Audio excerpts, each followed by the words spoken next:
तो भगवान दो विरोधी शक्तियों के अधिष्ठान हैं। वेदों में 4 प्रकार की ऋचाएं हैं, एक दूसरे की विरोधी, 2 ही नहीं 4। अभेदवादिनी ऋचाएं आपको मैंने बहुत बार बताया है ना। पुरुष एवेदग्गम सर्वम जद्भूतम जच्च भाव्यम ईशावास्यमिदग्गम सर्वम सर्वम पुरुष एवेदम भूतम भव्यम भवत्ययत् द्रव्यम कर्म च कालश्च स्वभावो जीव एव च। सब ब्रह्म है और कुछ है ही नहीं। देखिए, मैं एक ही उपनिषद में 2 विरोधी मंत्र बता रहे हैं। तत्त्वमसि, ये अभेदवादिनी ऋचा। तत्त्वमसि माने तू वही है, ऐ जीव तू ब्रह्म ही है, वेद कह रहा है। इसी के आधार पर शंकराचार्य ने बनाया अपना अद्वैत मत। छांदोग्योपनिषद 6, 8, 7। और उसी उपनिषद में दूसरा मंत्र है, तज्जलानित शांत उपासित। ये संसार ब्रह्म से उत्पन्न हुआ है, सब जीव भी संसार भी उन्हीं से रक्षा हो रही है, उन्हीं में लय होगा। इसलिए सब जीवों उनकी उपासना करो, भक्ति करो। है इतना स्पष्ट। द्वैतवादिनी ऋचा, भेदवादिनी ऋचा। 3, 14, 1 छांदोग्योपनिषद। बृहदारण्यकोपनिषद में एक मंत्र है, अहम ब्रह्मास्मि। ये भी महावाक्य कहलाता है शंकराचार्य के सिद्धांत में। मैं ब्रह्म हूं, हम। 1, 4, 10 बृहदारण्यकोपनिषद। और इसी उपनिषद में यथाग्ने क्षुद्रा विस्फुलिंगा व्युच्चरन्ति एवमेव अस्मादात्मनः सर्वाणि भूतानि व्युच्चरन्ति। जैसे बहुत बड़े अग्नि के पिंड से चिंगारियां निकलती रहती हैं, ऐसे उस महाचेतन भगवान से अनंत जीव हम लोग निकले हैं। ये भेदवादिनी ऋचा।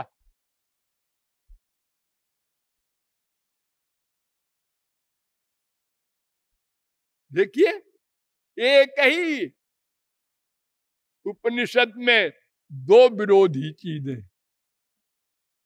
2, 1, 20 बृहदारण्य को उपनिषद। अब आपको हम बताते हैं, एक ही मंत्र में 2 विरोधी बातें हैं। एष आत्मा पहत पापमा बिजरो विमृत्युर विशोको बिजघत्सो पिपासा। ये 6 गुण भगवान के ये बता रहे हैं कि भगवान निर्गुण निर्विशेष निराकार होता है। और सत्य काम सत्य संकल्प, ये 2 गुण बता रहे हैं कि वो सगुण साकार होता है।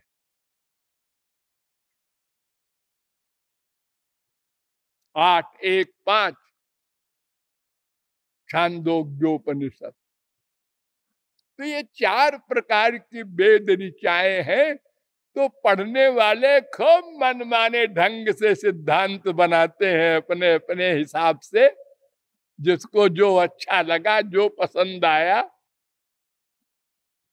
तो लोगों ने हमसे जब कहा कि आप भी जगत गुरु हैं, तो इन चारों मतों में कौन सा मत आप अपनाए हुए हैं? हमने कहा 5वां अपनाए हैं, वो वेद में लिखा नहीं है। क्या है वो है समन्वय। हम सब आचार्यों का सम्मान करते हैं, क्योंकि वेद कहता है कि सर्वे वेदायत पद्मामनन्ति, कठोपनिषद 1-2-15। वेद की कोई ऋचा गलत नहीं है, वो सब भगवान की ओर इशारा कर रही है। वेदे मात्रा मात्र प्यानर्थक्यम वक्तुम न शक्यम, कर्काचार्य। आधी मात्रा भी कोई वेद में गलत नहीं है, निरर्थक नहीं है। शंकराचार्य ने जब देखा कि ये सब तरह की ऋचाएं हैं वेद में, हम क्या करें, क्या जवाब दे, उन्होंने कहा ऐसा है कि निर्गुण वाक्यानाम सगुणापेक्षत्वेन परत्वाद बलीयस्वम। निर्गुण सिद्धांत की ऋचाएं सगुण के बाद में है, तो जो बाद में है वो सही है, माननीय है। जो पहले है वो व्यावहारिक है। लेकिन इस अपने वाक्य का कोटेशन नहीं दे पाए। किस वेद मंत्र में लिखा है ऐसा? वेद तो कहता है सर्वे वेदा, और फिर ये सिद्धांत भी उनका सर्वत्र पास न हुआ। हम सब वैष्णवों ने कहा एक बात बताइए आचार्य जी, अगर आपका ये सिद्धांत सही है कि अंत वाला आप मानते हैं, पहले वाला नहीं मानते, तो ये जो मंत्र मैंने अभी अभी आपके सामने रखा, एष आत्मा पहत पापमा बिजरो विमृत्युर विशोको विजघत्सो पिपासा, ये 6 गुण जो निराकार ब्रह्म का निरूपण कर रहे हैं, ये पहले हैं। और सत्य काम सत्य संकल्प बाद में है। तो आपने पहले वाला क्यों मान लिया? अगर बाद वाला आप मानते हैं तो जो बाद में लिखा है वो बढ़िया है, सही है, तो सत्य काम सत्य संकल्पा को मानिए। तो फिर सगुण साकार रामकृष्ण को मानना पड़ेगा, और तुम्हारे निराकार ब्रह्म साहब गेट आउट हो गए।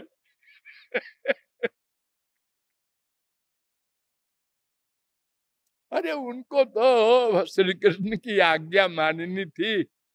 शंकर जी के अवतार हैं कि अब की तुम जा करके और हमारे खिलाफ भड़काना लोगों को।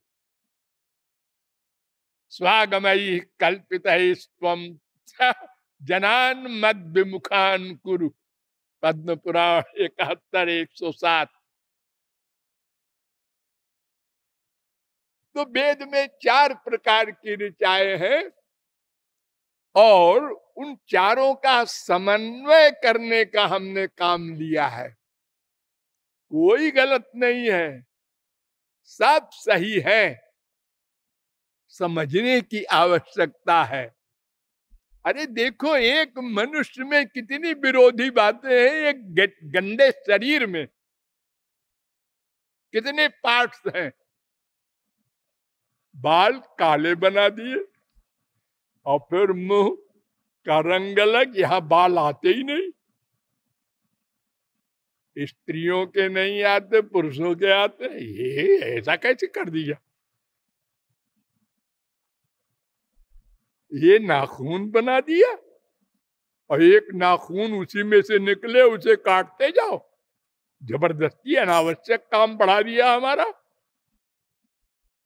जो बेकार है वो नाखून, तो बढ़ाने वाला रखा ही क्यों? एक नाखून रखते बस। सब अलग अलग, एक चेतन एक जड़। अरे जड़ देखो, एक पेड़ है गुलाब का, क्या फूल है। बड़े बड़े राजा महाराजा उसको अपने कोट में लगाते हैं, और उसी में कांटा है, फूल तोड़ने गए खून निकलने लगा। क्या अजीब सृष्टि है। हाँ,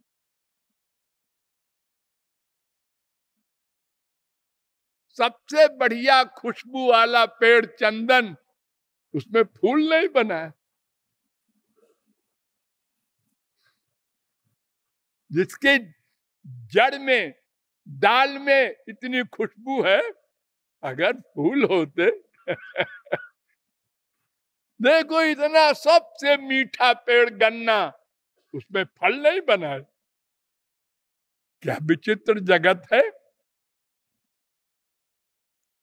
तो जब संसार में तमाम विचित्र जगत है, बुद्धि से परे, तो भगवान में अलौकिक शक्तियों के पुंज में फिर क्या आश्चर्य है। तो भगवान अनंत विचित्र विरोधी शक्तियों का अधिष्ठान है, हम उसके अंश हैं, और इसीलिए उसके दास भी हैं। और इसका सबसे बड़ा प्रमाण है, हम केवल उसी को चाहते हैं। इसलिए वाल्मीकि महर्षि ने चैलेंज किया, लोके नहीं सविद्येत जो न राम मनुव्रतः। संसार में ऐसा कोई पैदा नहीं हुआ जो राम का भक्त न हो। लो, नास्तिक शब्द ही गायब कर दिया वाल्मीकि ने। सब राम भक्त हैं, क्योंकि आनंद भक्त हैं। राम और आनंद, भगवान और आनंद पर्यायवाची शब्द है। तो जब राम के भक्त नहीं है ये बोले वो, तो उनसे पूछो किसके भक्त हो। आनंद चाहते हैं। तो आनंद और ब्रह्म और राम और कृष्ण एक ही तो बात है। मुझे मालूम नहीं था। यही भूल तो हमने की, जो मैं को भूल करके शरीर को मैं मान लिया मैंने, और उसका दंड भोग रहे हैं अनादिकाल से। तो विश्व का प्रत्येक जीव केवल आनंद चाहता है, और वो आनंद भगवान है। उसको पा लेने पर भगवान नहीं बनेगा। वेद बड़े खुले शब्दों में कहता है, आनंदी भवति रसोगम ह्यो एवायम लब्ध्वा आनंदी भवति। आनंदो भवति नहीं कह रहा है। आनंद नहीं बनोगे, आनंद का रस भोग करोगे। आनंद बन भी जाओ तो क्या फायदा है। कोई रसगुल्ला बन जाए तो उसका तो नुकसान है, सब खाया करेंगे।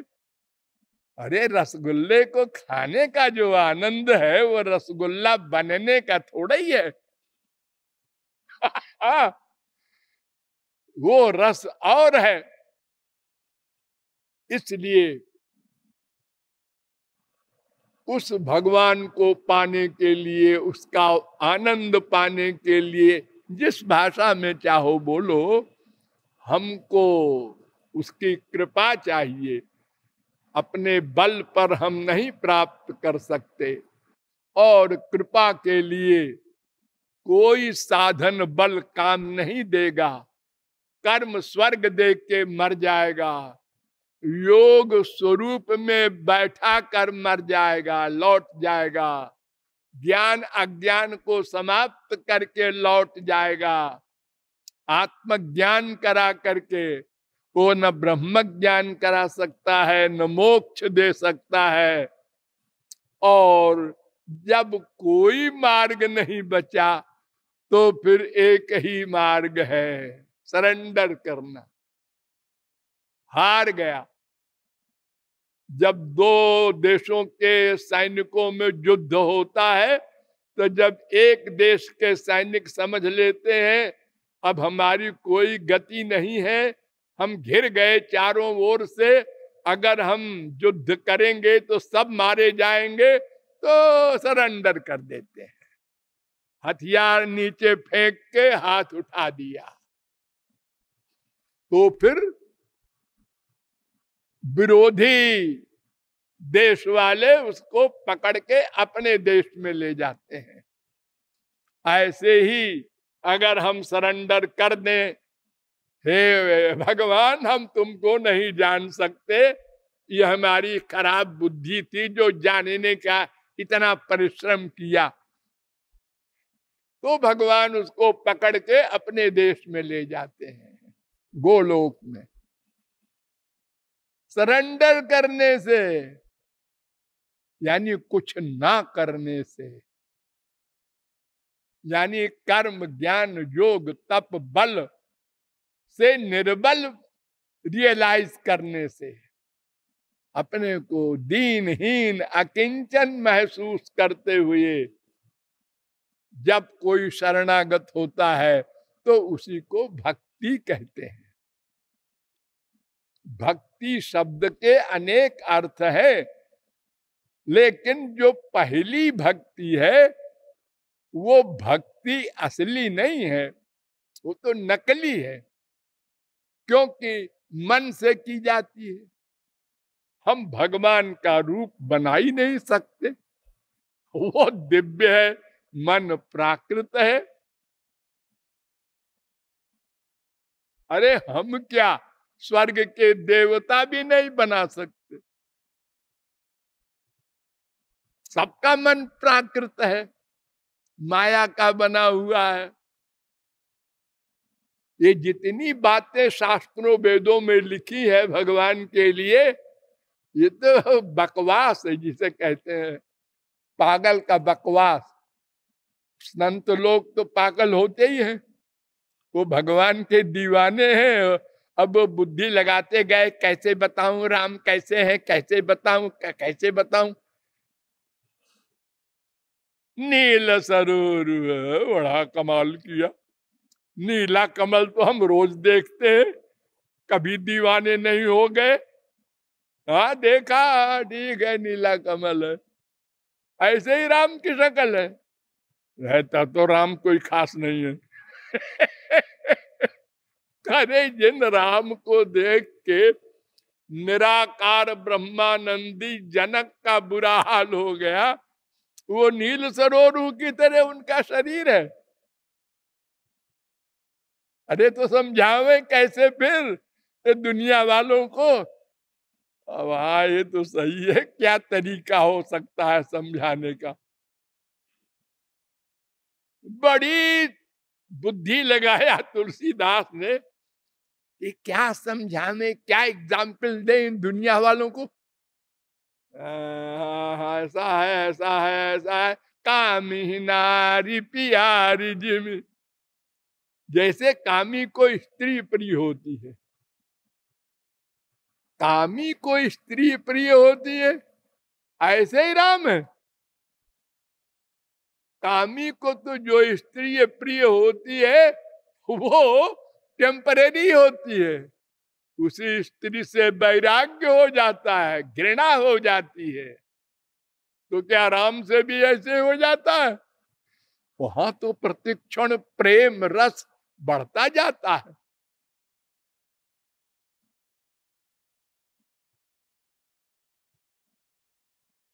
छिन छिन राम का सौंदर्य बदलने वाला और उनका रस बढ़ने वाला है।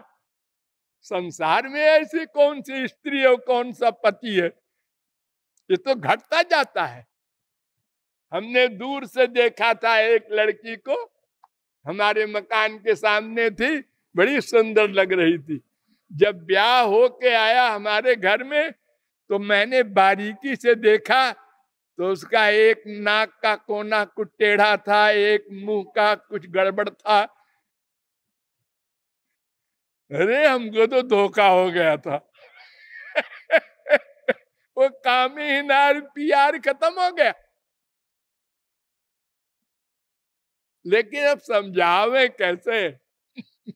महापुरुष लोगों की बड़ी प्रॉब्लम है, कुछ तो आधार बतावे इन संसारी जीवों को। तो वास्तविकता तो भगवत प्राप्ति के बाद होती है। वो रूप ध्यान हो, वो चाहे भगवान के नाम का रस कैसा होता है, ये जो लिख देते हैं संत लोग, जा सुनाम सुमिरत एक बारा, एक बार। अरे नाम भी नहीं, भगवान शंकर तो कहते हैं पार्वती जी जब कोई रा कहता है तो हमारा रोम रोम खिल जाता है कि माँ बोलेगा। रकारादीन नामानि शृण्वतो मम पार्वती, मन प्रसन्नताम जाति राम नामाभिशंकया।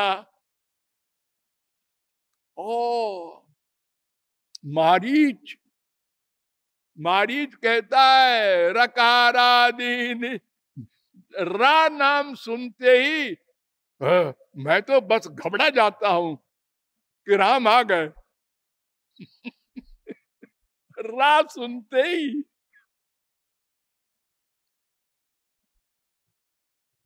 ये सब होता है भगवत प्राप्ति के बाद। उसके पहले तो धीरे धीरे धीरे धीरे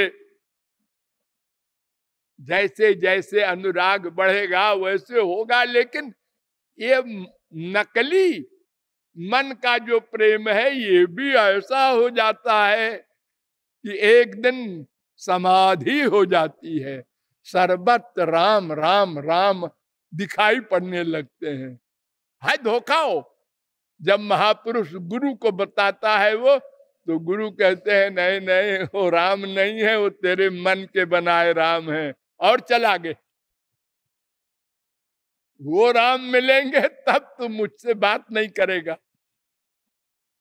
हाँ वो दिव्य है। तो उनके लिए जो पाने का जो उनका तरीका है, उसमें पहला है अंतःकरण की शुद्धि। उसी के लिए भक्ति करनी है। कैसे करनी है कल बताएंगे। बोलिए लाडली लाल की।